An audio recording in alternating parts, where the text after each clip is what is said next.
This episode is brought to you by Glorify, the #1 Christian daily devotional app. Everything around us changes. God doesn't.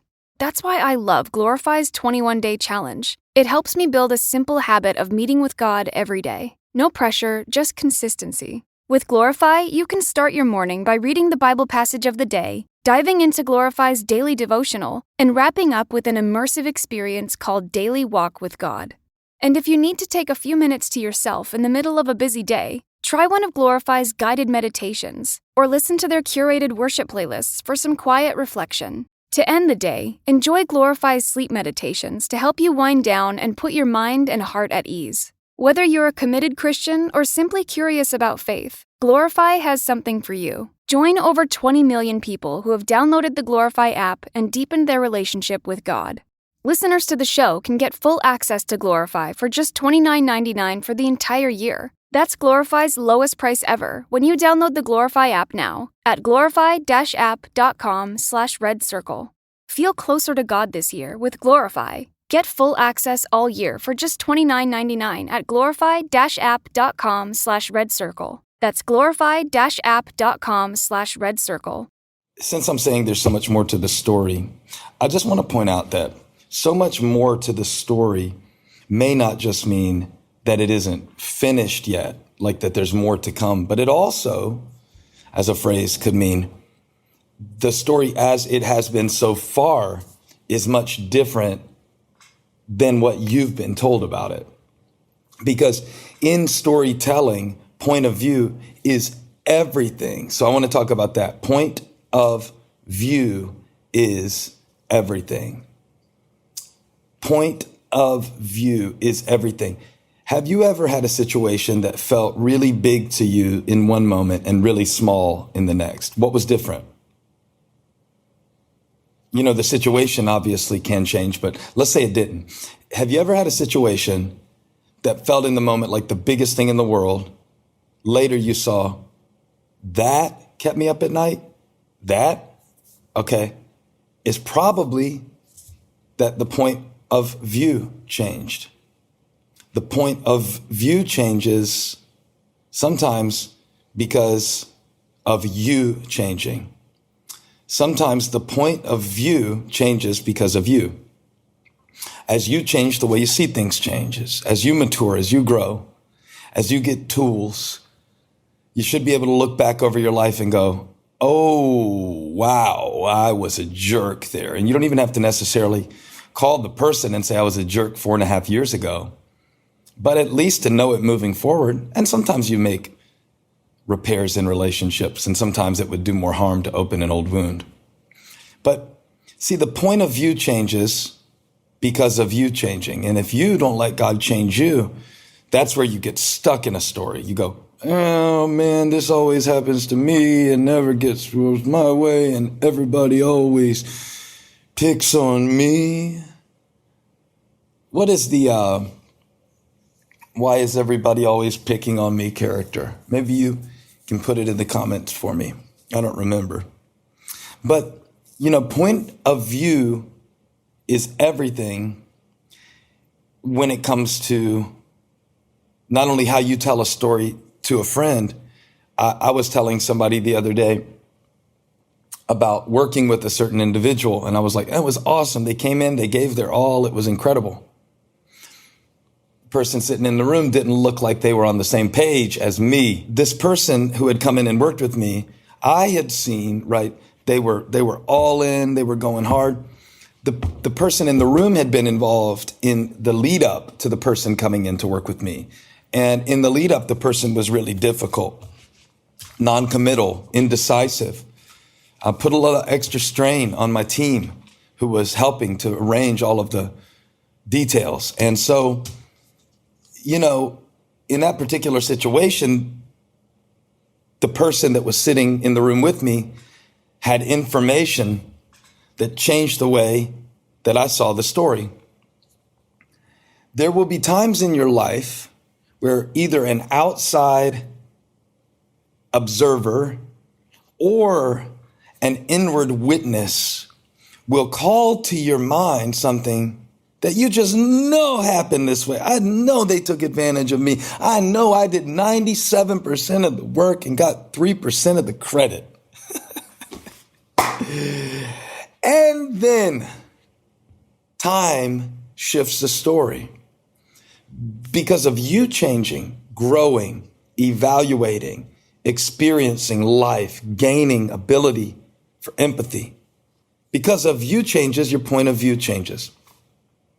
Now, I'm going to bring this to the gospel real quick, because we could do Joshua and Moses, but we could also do Jesus and the disciples. Moses discipled Joshua. Jesus discipled Peter. Imagine the difference of Peter telling the story about Jesus in the Garden of Gethsemane before and after the resurrection. Imagine he's telling the story. They came up to get Jesus. He was praying. We were sleeping. Maybe he leaves that part out of the story. He was praying. We were sleeping. And I was trying to help, because when Barabbas came to get him, I cut his ear off. And Jesus didn't even appreciate what I did for him. He put his ear back on. He undid the work I did. And then all of a sudden, at the cross, when he denies Jesus in the courtyard and then isn't there at the cross, and then he's out fishing and Jesus comes to get him and talks about feed my sheep, and he goes on in his ministry in the light of the empty tomb rather than in the shadow of the cross. I believe he told a different story after he had lived through a few stages of life, and you will too. You will too. Maybe at the time he wrote First Peter, because he was older then, he's saying, humble yourself. Like, you don't know what you don't know. Point of view is everything. I was young and now I'm old, but I never seen the righteous forsaken. And, we are not always on the same page with God. We're not always on the same page with God's Spirit.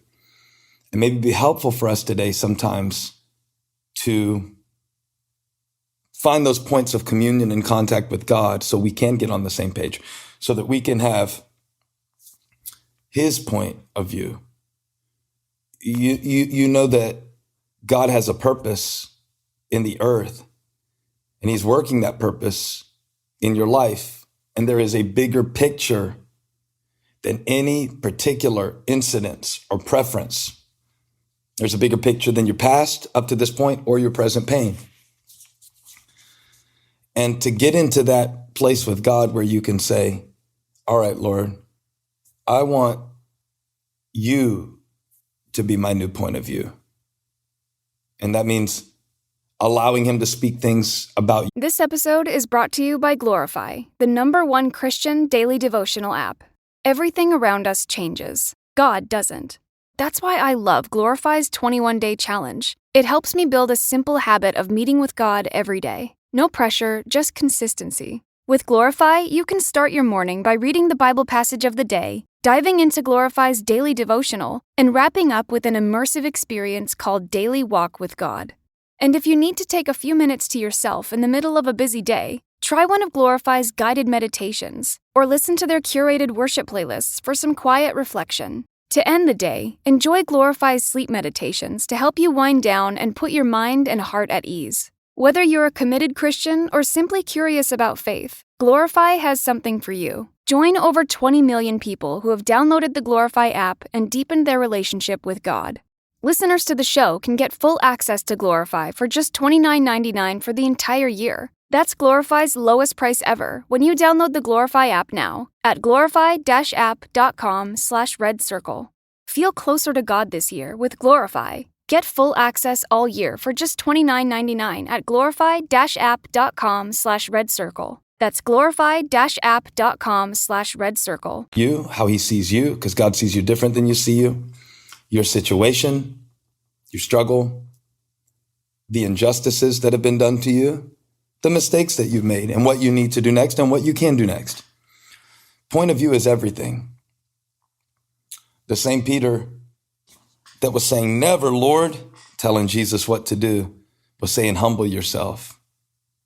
Because of you changing, because of you changing, as you change, your point of view changes. Point of view is everything in the story. So, little exercise that I was introduced to recently. Um, it was saying, how would somebody who admires you describe you? Try seeing yourself through the eyes of someone who admires you. Now, that's hard for me because I am very self-critical. I have a hard time giving myself credit. And because of that, I probably don't encourage others as much as I should, but I'm working on this. And the advice, see yourself through the eyes of someone who admires you, sounded good to me and a little fluffy, if I'm honest. But in the process of considering it, I realized that my wife, Holly, sees me through eyes of admiration. And it's not the kind of admiration that's based on a lack of information where she doesn't know me really well and she only sees a certain side of me. So she admires me. She sees everything. She sees the days in the past where I couldn't get out of bed because I was depressed. She sees the days where I go hide out in my man cave mind and barely engage with the family. She sees the days that I'm irritated. She sees the days that I'm short-tempered. She sees the days that I doubt myself. You know, on an even more practical level, she sees the messes that I make. She sees the slob that I can be. And yet even today, as I was waking up, I opened this letter that she had written me. She gave me a stack of letters for Christmas, and there were only about 4 or 5 of them, but I was on the 4th one. And she put a picture of me with a little note about me. And it was a picture that she took of me getting ready to preach in Los Angeles last year. And in the picture, I'm kind of like sitting there with my head in my hands, with my Bible in my hand. And I know how I felt in that moment, which was like, I'm not the man for this. Who do I think I am going out to preach to 12,000 people at the Forum in LA? You know, I feel all this self-doubt, and I can almost see the self-doubt when I'm looking at the picture. But she wrote me a note saying, thank you for working hard. Thank you for not just relying on your gift strictly, but seeking God to preach to us. And she said, I hope you forgive me for taking this picture without asking your permission. And I thought, man, I need to see myself sometimes through her eyes, because all I see in those moments is what I don't have, what I'm afraid I can't do. But she saw a man who was trying to seek God and lean into him. Point of view is everything. Point of you. The point of you, the point of your life is not just to be self-serving. The point of you, the point of your life is to not just be a consumer who eats all the messages that professional marketers send to you every day. The point of you is to glorify God and to know him and to make him known.